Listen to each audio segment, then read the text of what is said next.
NFL Commissioner Roger Goodell called today's groundbreaking for the new Bills Stadium the most meaningful in his career. As a kid from Western New York, he said he might be a bit biased, but that today should be a celebration for fans across the region.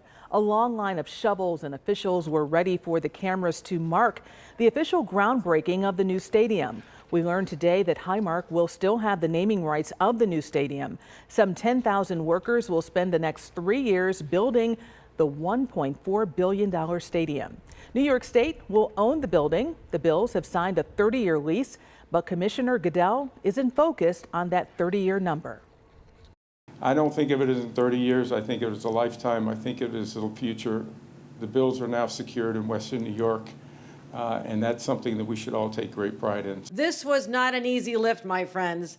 While we think it was easy here in Western New York, getting it through the New York State Legislature, which has a lot of people from parts of the state that are not Buffalo, it was hard, but we got it done. And the new stadium is set to open for the 2026 NFL season. Joining me now is one person who got a big shout out today from Governor Kathy Hochul and from the Bills organization as well. You are the chair of the Erie County Legislature. April Baskin is joining us. You played a big role when it comes to this CBA agreement. That is the Community Benefits Agreement.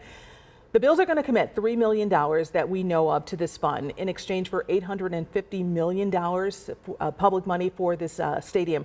Where does that planning stand right now when it comes to the CBA? So it's $300 million a year over the course of 30 years, which is actually a $100 million investment into community needs. And so it's the huge victory for us here in Buffalo and Erie County. We've never before had a community benefits agreement affiliated with our NFL negotiations. So we feel victorious. Right now, it's a document that we have approved. My colleagues at the legislature did an amazing job getting that done. And so now we start to build us a stadium so that the benefits can start being poured into our community. It has to be a big deal also for you because you're from Buffalo. We know even Roger Goodell from Western New York. So it's a moment, right? It's historic. I mean, it's never happened before. And I'm really, really proud of the hard work of all of the community organizations, my colleagues in the legislature, the county executive, Pagula Sports and Entertainment, the Buffalo Bills, and of course, the state of New York, Governor Hochul, for working together so intimately to advocate as a unified team to make sure that we get an investment into our community for the public dollar investment that we're putting into the stadium. And that is so important because, as you know, it still rubs some people the wrong way that the stadium is not in Buffalo because they are the Buffalo Bills. But with this CBA, in your opinion, what is the biggest benefit from this agreement that's going to come to the city? I think there's so many. I mean, the first thing is $100 million from a private entity being allocated to community needs is major. The fact that the community benefits agreement calls for an independent body of community residents to oversee those allocations and the process is major. We also have a 30% utilization of minority and women concessionaires and retailers to be included in the new stadium, which is absolutely unconventional.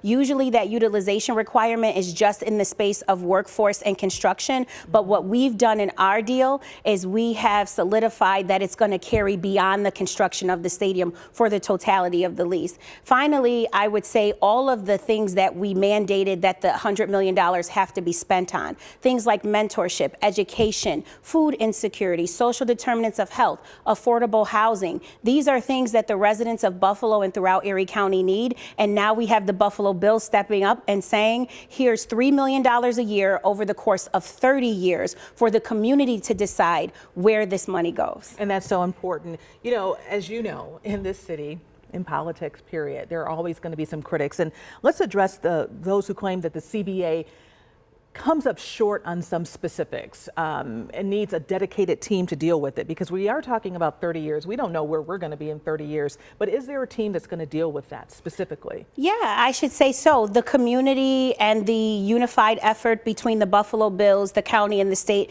that came together to make the community benefits a legal document that the Bills have to abide by. And no matter who owns the Bills over the next 30 years, they have to be committed to that $100 million investment. Those those same people are going to be the people to lead the charge and make the decisions and help us navigate how to spend that funding. There are a lot of community benefits across the nation right now, community benefits agreements that go as far as outlining how the money has to be spent concretely. But we know here in Buffalo and Erie County that we've had a lot of unexpected tragedies, from the Christmas blizzard to the May 14th mass shooting to the disproportionate impact of COVID-19 on our community. It's irresponsible to try to dedicate that money at the front end. What we need to do is to make responsible decisions year by year as to what the needs are in our community. The Tennessee Titans right now, they negotiated almost a $2 billion stadium, but only $47 million in a community benefits agreement. So we in Buffalo and Erie County need to be proud. It's not that many people that get $100 million. I'm grateful to the Buffalo Bills. Well, you did a great job, and we're going to see how this is all going to play out on the field and off the field.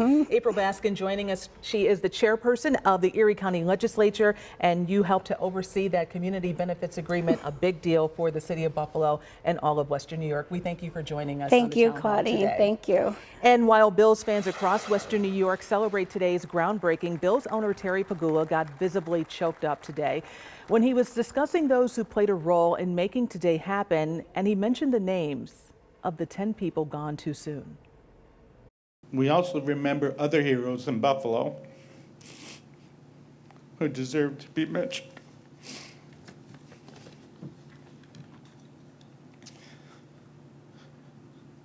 Roberta Drury,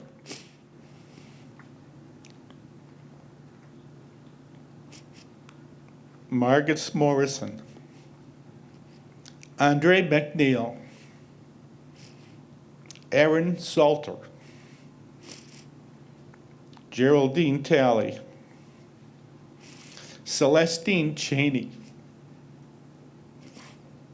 Hayward Patterson, Catherine Massey,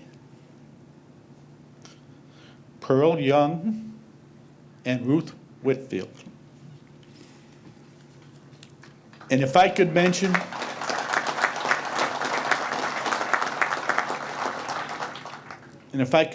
one more person who I cheer for every day, my wife, Kim. Very moving moment today. Kim Pegula is still recovering after going into cardiac arrest last year. Her husband called his wife Kim his favorite star.